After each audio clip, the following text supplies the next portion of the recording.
So a lot of people have commented on my videos that they've learned how to lucid dream but they don't have any control over it.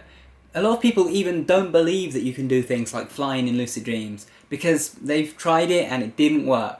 So they've come to the conclusion, well obviously if I can't do it, you can't do it.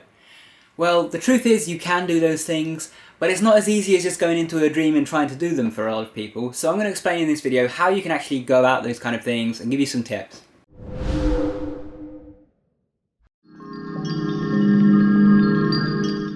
Hey guys, welcome back to Tipharot, it's me Matt here, and today we're exploring lucid dreaming once again. Today I'm talking about dream control. So you've got into a lucid dream, you know how to lucid dream, but you're in there and you don't know how to actually do any of these special things. You don't know how to fly, you don't know how to make objects appear, you don't know how to, make a character appear, or go to a particular location that you're not in, or what to do if you actually want to change the dream completely and start a new dream. Well, there's a lot of things that you can do, and I'm going to first address the most important point when it comes to dream control. That is belief. You basically have to know that you can do something in a lucid dream for it to happen. If you believe that you cannot fly in a lucid dream, then you will not be able to fly in a lucid dream. Simple as that. If you believe that you're limited to real-world rules in a lucid dream, then you are going to be limited to real-world rules. So it's a little bit like The Matrix. If you've ever seen The Matrix, there's a scene where Neo and Morpheus are fighting, and Morpheus says, don't think you're faster, know you're faster. That's like the kind of principle you have to apply to lucid dreaming. You have to know that you can fly. Don't just think that you can fly, know that you can fly. Don't just think that you can spawn this item, know that you can spawn this item. Don't just think that this person is going to be around the corner, know that this person is going to be around the corner. So how do you do that? How do you actually know that something is going to be there when you don't kind of know that it's going to be there? Well, you have to learn to trust your mind. You have to remember that your mind is creating these dreams. So ultimately, you are creating the dream all of the time. You're just not completely aware of it because it's your subconscious that's creating the dream. But if you believe something, then that is part of your subconscious. So when you believe strongly that something is going to happen, it happens. Now, an easy way to deal with this is to increase the probability that something would happen. When something is more likely to happen, you're more likely to be able to believe it. It's a lot easier for you to believe that you're gonna, win a coin flip than it is for you to believe that you're gonna win the lottery. And this same principle applies in lucid dreams. So, if you can't fly, you can do something like just trying to jump really high. If you don't know how to spawn, your favorite car of choice, you can start by spawning something small, like spawning like a pencil in your pocket or something like that. But also you can use this as a way to get the really dramatic things like flying, like, spawning a tank in the middle of the road or something like that to happen. And the way you do this is by essentially suspending disbelief by creating some kind of scenario where this would be possible. So for flying, for example, you can imitate a character from a movie or from a comic book or something. The way that I learned to fly first was exactly that way. The first time I flew in a lucid dream, I wasn't sure how to fly, so I thought, who do I know that can fly? And the first thing that came up in my head was Superman. So I did the pose with my hand in the air, I jumped up and I flew off. It was as easy as that. Because I did the thing that, my brain associated, hey, Superman can fly, so if I'm doing the thing that Superman does, surely I should be able to fly. That's kind of how your brain works. So, if you're not convinced that a human can fly, then do it in another way. Maybe, flap your arms like you're a bird, or try and swim through the air, or strike up the Superman pose, or, imitate some other character that can fly. Or maybe even, spawn yourself a jetpack and put it on your back and then you can fly. So what about, spawning items and things like that? Well, an easy way for me to do it is just to imagine it's in my pocket. If it's something small, obviously, it's going to be a bit hard to, pull like a person out of your pocket or like a car out of your pocket. You can do that in a lucid dream, believe me, you can do that. But normally you want to use your pockets for small things. So say you want to spawn some money. I don't know why you would need money in a lucid dream, you don't really need to pay for anything, but just say you wanted to spawn some money. You wanted to see what it felt like to have, a bed full of money, so you wanted to spawn some. Well, you could just think to yourself, believe to yourself, oh yeah, I still had some money in my pocket from earlier. And you reach into your pocket and sure enough, you find the money in there. Sometimes actually saying these things out loud if you don't fully believe them is a good way to, reinforce that belief and get your subconscious to believe it. So, if you kind of know that there's not supposed to be any money in that pocket, but if you say out loud, ah yeah, there was some money in there earlier, and you reach in, then chances are the money is going to be there. You can do this with characters as well. When you actually talk to characters, if you actually want to get them to do something, or to give you an object, that's another way of getting an object. You can get a character to give you it, because there's no disbelief there. They can go to their house to get it, or they can pull it out of their pocket, or out of their backpack, or out of their car or something. So there's a million places the object could be. The way that you get them to give you it is you say something, like you do the whole Jedi mind tricks thing on them. You're like, oh yeah, you were going to give me this, weren't you? Or you can act as if you've already been having a conversation with them. This is a trick I use on dream characters a lot. It's one of my favourite dream control tricks, is if you act like you're in the middle of a conversation, you can completely direct a conversation any way you like. So, say you're in a dream where you're being chased by some person who's trying to, kidnap and kill you or something, and you just want them to go away. You can just say something like, so I guess we've come to the deal then, that you're just going to leave me alone now. And because your brain kind of doesn't know that there was no conversation before that. Your brain just knows what's just happened. It kind of responds as if there was a whole conversation leading up to this, and as if this is actually what's happened, that you've come to an agreement with this guy and he's going to leave you alone. And so he's like, yeah, and then he just walks off. I do this all the time and it works really, really well. It's all about other aspects of dream control. The other major one is location. Sometimes you're just not where you want to be and you want to change up the location. How do you do this? Well, again, suspend disbelief. Create a plausible scenario for getting to that new location. For example, the way that I like to do it a lot of the time is I just imagine that something is around the corner or through a door.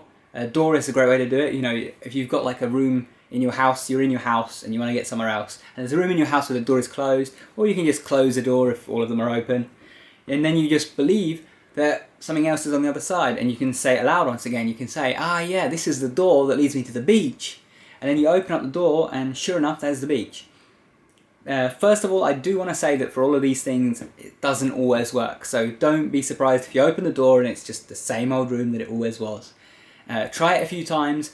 Sometimes your dream control level in a dream is just not that great, and no matter what you try, it just doesn't seem to work. That's okay. Practice makes perfect. But also, repeat it a few times. If it doesn't work the first time, try it a few times, and sometimes the second or third time it will work anyway, even though you've just done the same exact thing. Another way that you can do it is actually by starting a new dream, and you do this simply by spinning really fast. This is actually a way to keep dreams from ending, or rather to keep yourself from waking up from a dream. But for me, when I spin around really fast, it doesn't just, make the dream stable, it actually starts a new dream. Like everything fades away, often to black, and you just be left in the blackness behind your eyes. When this happens, don't open your eyes, or you just wake up. Just wait in the blackness for a new dream to form.